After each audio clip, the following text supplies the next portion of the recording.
Viewers, welcome back on my channel quick learning with ease. I hope आप सभी बहुत अच्छे होंगे एंड इंटरव्यू की प्रिपरेशन आप काफ़ी अच्छे से कर रहे होंगे। आज हमारी साइंस की सेकंड क्लास है। इससे पहले वाली क्लास में मैंने आपसे कुछ क्वेश्चंस डिस्कस किए थे जो कि एनसीईआरटी से थे।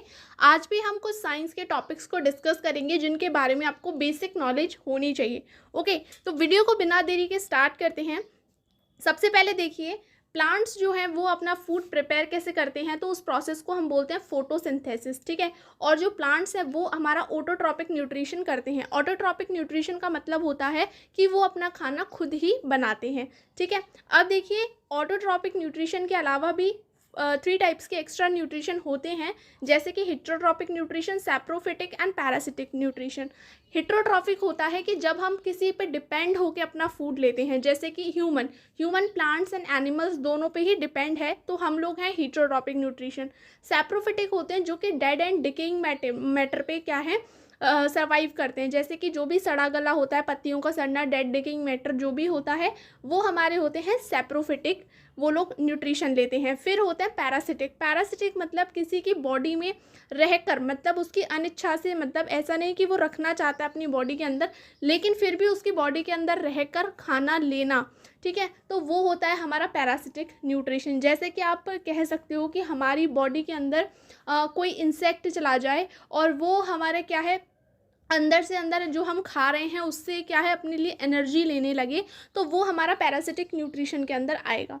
ओके, अब देखिए, जो फूड सिंथेसाइज करते हैं प्लांट, वो किस फॉर्म में करते हैं, तो वो स्टार्च की फॉर्म में करते हैं। ओके, फूड फैक्ट्री किसको कहा जाता है प्लांट्स की, तो लीव्स को कहा जाता है, क्योंकि लीव्स के अंदर क्लोरोफिल पाया जाता है, इस वजह से क्या है, वो खाना बना पाती हैं। अगर आपसे पूछा जाए ऐसा कौन सा प्लांट है जिसमें लीव्स के अलावा भी कहीं पे फोटोसिंथेसिस होता है, तो वो कैक्टस प्लांट है, जिसमें स्टेम एंड ब्रांचेस में भी फोटोसिंथेसिस होता है। ओके, स्मॉल ओपनिंग जो होती हैं जिससे गैस का एक्सचेंज होता है, कि हमारी जो कार्बन डाइऑक्साइड है जो एनवायरनमेंट में प्रेजेंट है वो प्लांट यूज़ कर पाते हैं और हमको ऑक्सीजन दे पाते हैं, तो वो किसके थ्रू हो पाता है, तो वो स्मॉल ओपनिंग्स के थ्रू हो पाता है, तो उन्हें कहते हैं स्टोमेटा। और इन जो ओपनिंग्स को खुलने और बंद करने का जो काम होता है, ठीक है, कि कब खोलना है कब बंद करना है, ये काम कौन करता है, तो ये गार्ड सेल्स करती हैं, आपको पता होना चाहिए। ओके, अब नेक्स्ट हम देख लेते हैं। देखिए, जो अडल्ट्स होते हैं उनके अंदर जो टीथ का नंबर होता है वो होता है 32। ओके, अब डाइजेस्टेड फूड होता है वो कहाँ पे जाके एब्जॉर्ब होता है, ये बहुत ही सिंपल क्वेश्चन है, बेसिक क्वेश्चन है। तो देखिए, जो हमारा खाना है, डाइजेस्टेड फूड है, वो हमारा स्मॉल इंटेस्टाइन में जाके एब्जॉर्ब होता है। ठीक है, हमारा मतलब फुल खाने का जो डाइजेशन है वो भी स्मॉल इंटेस्टाइन में होता है। बाइल जूस कहाँ पे प्रोड्यूस होता है, तो लिवर में प्रोड्यूस होता है। अगर आपसे पूछी जाती है बॉडी की सबसे बड़ी ग्लैंड कौन सी है, तो वो भी हमारी लिवर है। ओके, नेक्स्ट, सेलुलोज एक ऐसा कार्बोहाइड्रेट है जो कि सिर्फ और सिर्फ जो रूमिनेंट एनिमल्स होते हैं वो डाइजेस्ट कर सकते हैं, हम लोग नहीं कर सकते, क्योंकि उनके पास सेलुलोज डाइजेस्टिंग एंजाइम्स प्रेजेंट होते हैं, जैसे काऊ, बफेलो। ठीक है, हम लोग क्या है, हमारे पास नहीं होती, तो हम क्या है, सेलुलोज को डाइजेस्ट नहीं कर सकते, इसीलिए हम घास को नहीं खा सकते, क्योंकि घास के अंदर सेलुलोज की मात्रा अधिक होती है। एब्जॉर्प्शन कहाँ पे होता है, वाटर का, जो भी अनडाइजेस्टेड फूड होता है उसमें से जो वाटर होता है उसको एब्जॉर्प्शन कहाँ पे होता है, तो वो लार्ज इंटेस्टाइन में होता है। ग्लूकोज हमको इंस्टेंट एनर्जी कैसे देता है, क्यों देता है, तो देखिए, ग्लूकोज क्या है, सबसे सिंपलर फॉर्म है शुगर की।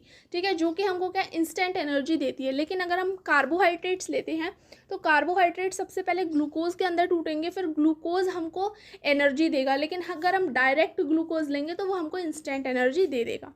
ओके, अब नेक्स्ट देखिए, जो टेम्परेचर है उसको हम सेल्सियस में मेज़र करते हैं, और कौन सी डिवाइस यूज़ करते हैं, तो हम थर्मोमीटर यूज़ करते हैं।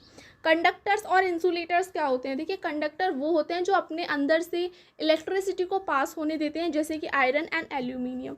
ठीक है, इंसुलेटर्स वो होते हैं जो कि अपने अंदर से क्या है, इलेक्ट्रिसिटी को पास नहीं होने देते हैं, वो है हमारे प्लास्टिक एंड वुड। ऐसा कौन सा कलर है या फिर कौन से वो कलर्स हैं जो कि हीट को ज़्यादा एब्जॉर्ब करते हैं, तो जितने भी हमारे डार्क कलर्स होते हैं, ब्लैक हो गया, डार्क ब्लू हो गया, ठीक है, डार्क पिंक हो गया, तो ये सारे कलर क्या हैं, जो हीट है उसको ज़्यादा एब्जॉर्ब करते हैं। और हमको गर्मियों में ऐसे कपड़े कम पहनने चाहिए, क्योंकि जितनी ज़्यादा हमारी बॉडी हीट एब्जॉर्ब करेगी उतनी ही ज़्यादा हमको गर्मी लगेगी, तो हमको कहा जाता है कि हमको गर्मियों में लाइट कपड़े पहनने चाहिए।